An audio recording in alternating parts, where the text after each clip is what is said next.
तो देखिए बच्चों, आज का टॉपिक है हमारा force between two parallel conductor carrying current. ठीक है, तो हमें फोर्स कैलकुलेट करनी है टू कंडक्टर के बीच जब उनमें करंट फ्लो करेगी।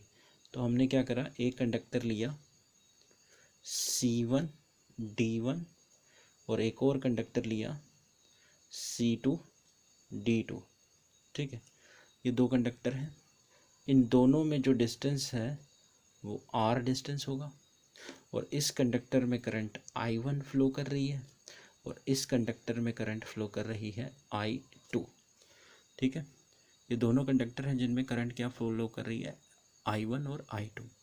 तो हमें क्या करना है कि ये दोनों conductor placed perpendicular to the plane of paper, यानी कि ऐसे रखे हुए हैं, ये दोनों के दोनों कंडक्टर परपेंडिकुलर हैं। तो देखें, अगर हम माने दोनों के कारण एक समय पे तो कैलकुलेट कर नहीं सकते, तो हम क्या करेंगे कि हमने क्या करा कि ये एक कंडक्टर लिया C1 D1। इसको थोड़ा ऐसे बना लेते हैं कि हमने क्या करा, एक कंडक्टर लिया C1 D1 कंडक्टर और इसमें बता दी करंट क्या फ्लो कर रही है I1। अब इस कंडक्टर के अराउंड क्या होगी, स्पेस पढ़ा है आपने, इस कंडक्टर के अराउंड जो स्पेस होगी उसका नाम होगा मैग्नेटिक फील्ड। ठीक है, तो इसका मतलब इस कंडक्टर के अराउंड जो स्पेस है उसका नाम है मैग्नेटिक फील्ड। ये थंब बताएगा डायरेक्शन ऑफ करंट आउटवर्ड, तो मैग्नेटिक फील्ड क्या होगी, एंटी क्लॉकवाइज। तो मैग्नेटिक फील्ड ऐसे चलेगी, इसमें एंटी क्लॉकवाइज डायरेक्शन में मैग्नेटिक फील्ड होगी।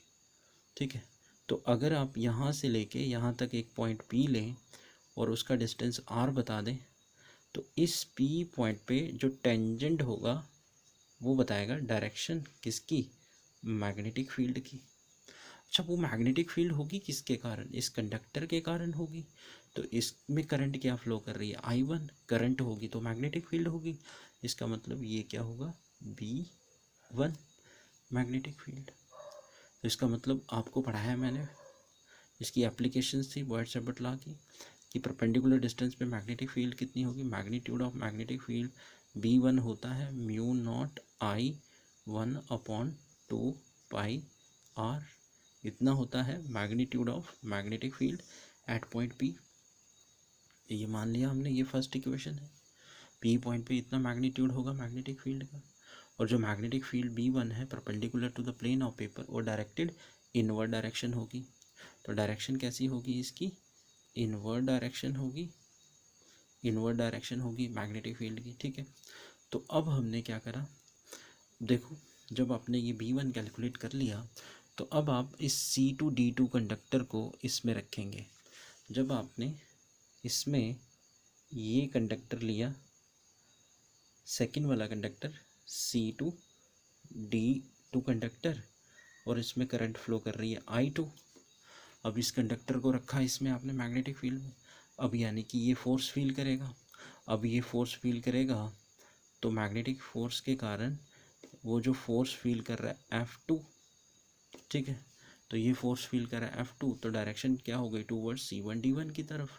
तो F2 फोर्स किसके इक्वल होती है, आपको बताया ये कंडक्टर की लेंथ हमने यूनिट लेंथ ली है, तो F2 किसके इक्वल I2 होगा, और 1 यानी कि मैग्नीट्यूड में लिखें, ऐसे फॉर्मूला आता है, फोर्स कितनी फील करता है कंडक्टर, ILB।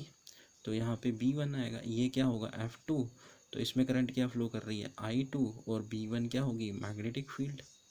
अब ये सेकंड मान लेंगे, फर्स्ट को सेकंड में यूज़ करेंगे, तो F2 की वैल्यू कितनी आएगी, यानी कि mu naught I1 I2 upon 2 पाई R, यानी कि इतनी फोर्स ये कंडक्टर फील करेगा। ठीक है, जो C2 D2 आपने इसमें रखा मैग्नेटिक फील्ड में। अब आपने कैलकुलेट करना है F1 की वैल्यू, तो F1 की वैल्यू कैलकुलेट करेंगे।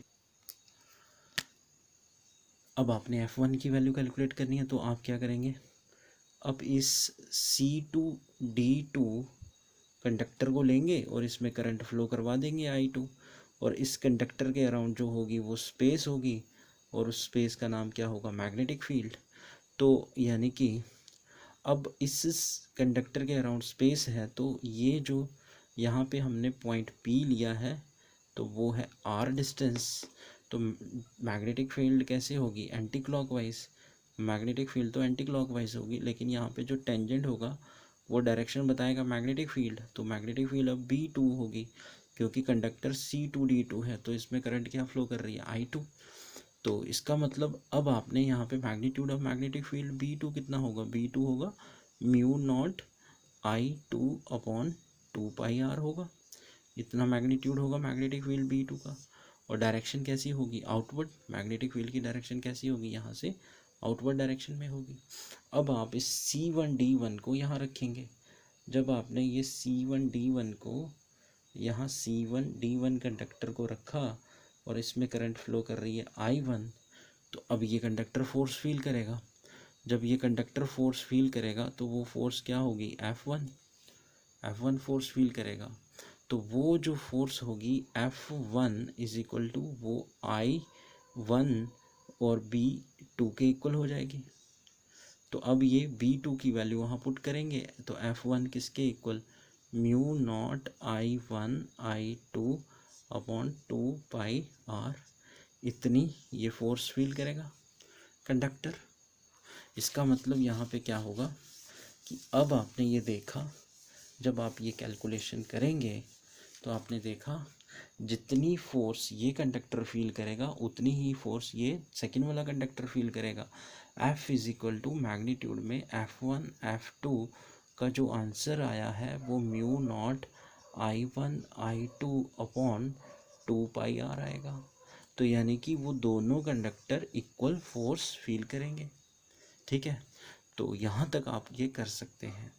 तो डेफिनेशन ऑफ, अगर आपको क्वेश्चन में पूछा जाता है concept define 1 ampere, definition of ampere क्या होगा, तो अब ये मान लें कि इस इक्वेशन को 2 से मल्टीप्लाई 2 से डिवाइड कर लें तो ऐसे आ जाता है 2 म्यू नॉट, ऐसे लिख लेते हैं म्यू नॉट 2I1 I2 और अपॉन में 2 से मल्टीप्लाई करा डिवाइड करा तो कितना आएगा 4πr आ जाएगा।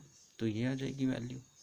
ठीक है, तो डेफिनेशन ऑफ एम्पियर क्या होगा, अगर हम ये मान लें इफ़ म्यू नॉट की वैल्यू होती है 4π इंटू 10⁻⁻7 और I1 I2 को हम मान लें 1 एम्पियर,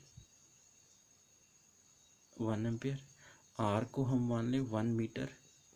ठीक है, तो जब ये वैल्यू सारी वैल्यू यहाँ पे पुट करेंगे तो पुट करने के बाद जो आपका आंसर आएगा वो आंसर क्या होगा, F इज इक्वल टू जो आंसर आपका आएगा वो कितना आंसर होगा कि म्यू नॉट की वैल्यू आपने लिख ली 4π इंटू 2 इंटू 1 इंटू 1 पॉन में 4π इंटू 1, तो 4π से 4π कैंसिल इंटू 10⁻⁻7।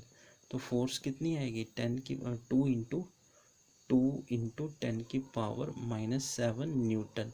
यानी कि इतनी फोर्स से वो दोनों कंडक्टर रिपेल या अट्रैक्ट करेंगे। ठीक है, तो ये है force between 2 parallel current carrying conductor में इक्वल होती है। जितनी एक कंडक्टर फोर्स लगाएगा उतनी ही दूसरा कंडक्टर फोर्स लगाएगा। उनमें अट्रैक्शन भी हो सकती है और रिपल्शन भी हो सकती है। तो अट्रैक्शन इतनी फोर्स से हो सकती है और रिपल्शन भी इतनी ही फोर्स से वो रिपेल करेंगे। तो ये है force bit 2 parallel current carrying conductor.